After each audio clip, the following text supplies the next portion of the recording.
You found it. Your home for the best content on your favorite team, the Fighting Tigers of LSU.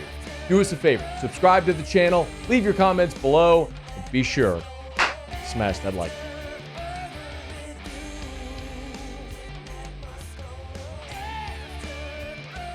Recruiting season is in full swing, so we turn to Shea Dixon in his normal spot here with us on 3 The Bengal Tiger on Twitter at Shea Dixon. Shady, we appreciate the time, man. How are you? I'm doing well. How are you? I'm doing great. First day back from vacation for me, so I had to plug back in. But that happened early. Vacation just LSU winning it all in baseball, or is that separate? I mean, Shea, that was part of vacation. That was the first 2 days of vacation. And it really couldn't have started any better, and it just got progressively better actually since that moment. That was a great 18 innings of ball. I really enjoyed that a lot. Once they won it all, you decided vacation extended. Yes, it did. And look, I mean, Omaha's a great place to take in an LSU national championship. I will tell you, probably the second base place is Destin, Florida, because that's where I was. And man, that was starting your day on the beach and then watching LSU hoist a trophy. Pretty good Sunday. Can't lie. Pretty good Sunday. All right, Shea, let's talk about what could be a pretty good Wednesday for LSU. Couple big announcements with LSU in the finals coming tomorrow on the 2nd. Let's start with Trenton Henderson, defensive edge, a 5-star. How do we feel? I know you earlier, along with Steve Wiltfong, had some predictions for the RPM there. Where does LSU stand with Henderson? I think if he were announcing right now, and look, we're 24 hours out from it basically, that LSU is the team to beat. And they were one of a number of teams that landed official visits and unofficial visits. It's off season, but in the past month, the past few weeks, it's come down to LSU, Florida, Texas, and really here in the end, LSU and Florida. And we're talking about a kid out of Pensacola who is a top 100 prospect. He is ranked as, I think, right around one of the top 10 edge rushers in this class, maybe number 11 overall. So very highly thought of player. I'm leaning LSU. And then the fun fact here, to tie a little bit more with your Destin discussion. Let's go. Pensacola is closer to Baton Rouge than it is to Gainesville. Now it's 100 and something miles, but still, I think this is, when you think of a Florida kiddo, is he really going to leave the state?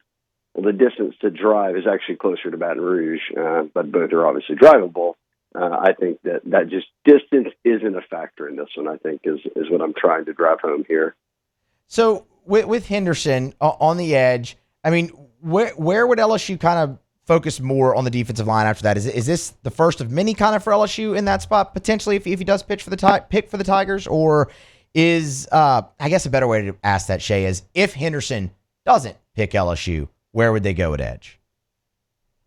I think that the next guy you're watching is Jamarian Carlton. He's an edge rusher, another top 10 guy, another guy that they hosted on an official visit this past month. And it was sort of felt like they were going to end up with one of them, right?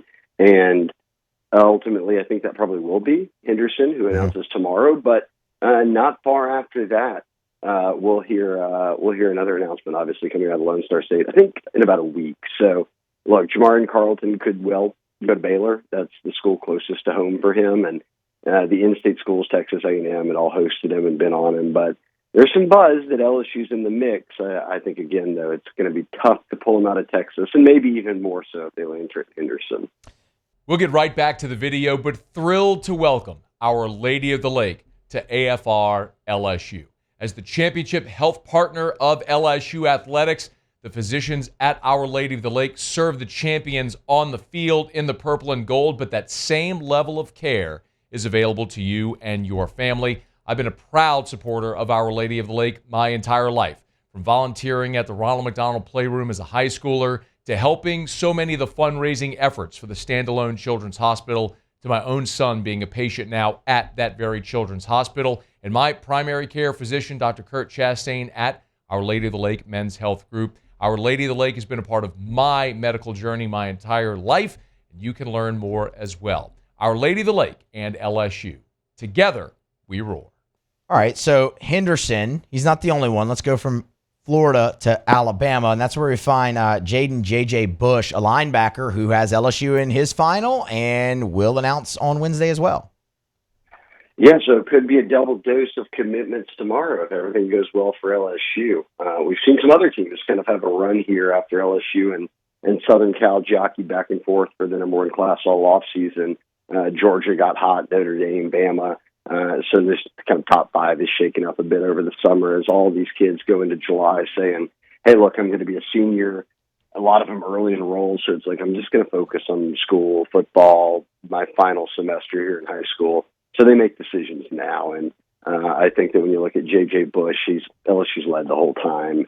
He's been the number one priority at linebacker, and kind of really one of the only ones that Blake Baker has really prioritized this cycle, given he's got some depth there. Obviously, there's always the portal, so I think they felt like if they could get J.J. Bush, that'd be a win, and anything else is lagniappe. And it's LSU, Arkansas, Missouri, and look, we're in the NIL era, and teams like Arkansas and Missouri who value a guy like J.J. Bush, these final 24, 48 hours can get nervous, even if you're the lead team like LSU is. But I've got my pick on LSU for both guys we talked about. So let's see if I end up 2-0 or 1-1 or 0-2. Hopefully not tomorrow. But yeah, I think it'll be a good day for the Tigers. Shea, talk to me a little bit actually about the job LSU's done at linebacker recently, because I mean the class they brought in really headlined with Charles Ross in the last cycle, who they're extremely high on. But also, obviously, I mean you look at Whit Weeks and the Weeks brothers, and now potentially a guy like Bush. It seems like Harold Perkins, obviously a couple cycles ago. It seems like the recruiting at the linebacker position has really, really turned up for LSU here over the last 3 or so cycles. Yeah, I think that Blake Baker's done a good job, and they've identified guys well. And look, they've got Louisiana guys young on the roster, Tylen Singleton out of Manny, who a lot of people thought might go, elsewhere, and he ends up at LSU. And then even this past cycle, a lot of people kind of forget Jaden Breaker was a 4-star assigned with him at linebacker and finished as a top 100 prospect. And while everybody else early enrolled, he didn't. So they didn't watch him. We didn't see him in spring ball, but he just went out there and did track and field at a high level in Georgia and runs 10-something in the 100 at 220 pounds. So Charles Ross, him, look, Keelan Moses from U-High, you've got a solid class that you just signed, and you've got a number of guys that you've got there that are young. So, like I said, I think Blake Baker's thought is, if we can get J.J. Bush, someone that I've valued from the start, anything else is icing on the cake.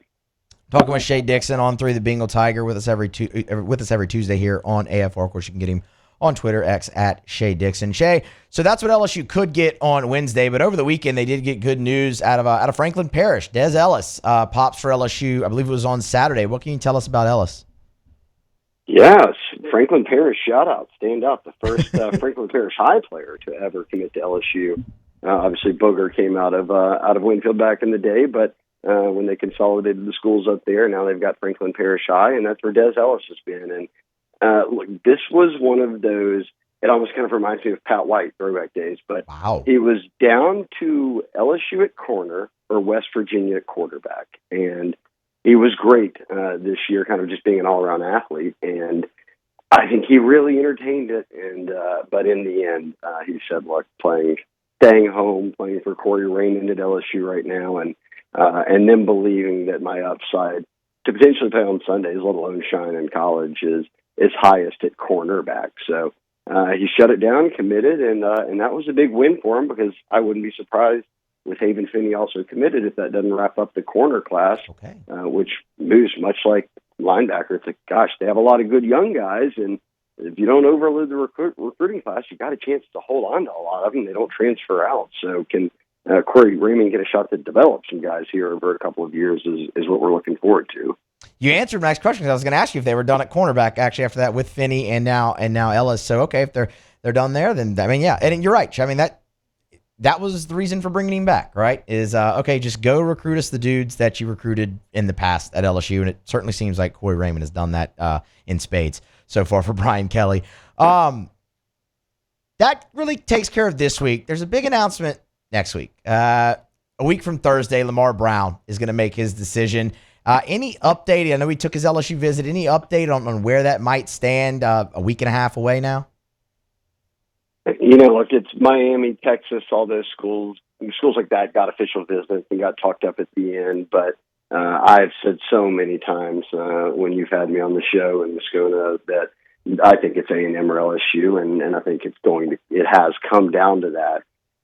I'll tell you that I don't think either of the schools would tell you right now that they have no worries at all about what happens in a little more than, a week, 2 weeks away, whenever, still a little bit out here. But look, it's the NIL era, and I'm not speaking just to Lamar Brown, but all recruits, even more so when you're a 5-star and the number one player at your position, and SEC schools are after you, and, you got an agent and all that NIL is involved, and you're going heads up against A&M. Look, this is what they do. They have to go heads up against all these schools, and I think that's what we've seen LSU take a lot of growth there in that area, and have just a lot of kind of the structure and approach since Scott Woodward and Brian Kelly obviously brought Austin Thomas back. They'd been at Ole Miss when kind of in the NIL era, Ole Miss jumped out to a pretty fast start. So I'm not saying, look, Lamar Brown's coming down to that. I'm just saying these are those moments where everything gets discussed. So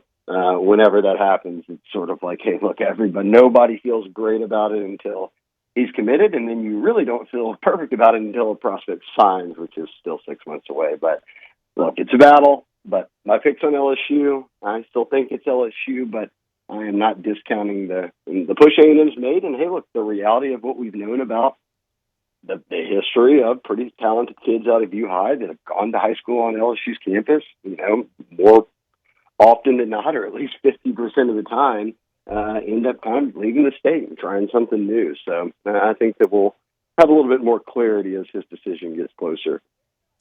He's Shea Dixon, on 3 Bengal Tiger. He's the best. We appreciate it as always, Shea, and we'll do it again next week, man. Thank you. That was kind of you. Yeah, checks in the mail for you. Thank you, Shea. I appreciate it. Look, I'll take anything you got. I promise that. Yeah, they're coupons, but yeah, they'll work. Hey, I'll take the coupons. Look, man, it's radio. I take free stuff. I'm good with that. You bring food up here one day and see how long that lasts around everybody up here. It's going in a flash. We appreciate it, Shea. Thanks so much for having me. Hey, thanks so much for watching. Please leave your comments. I love to interact, and be sure to hit the red subscribe button below.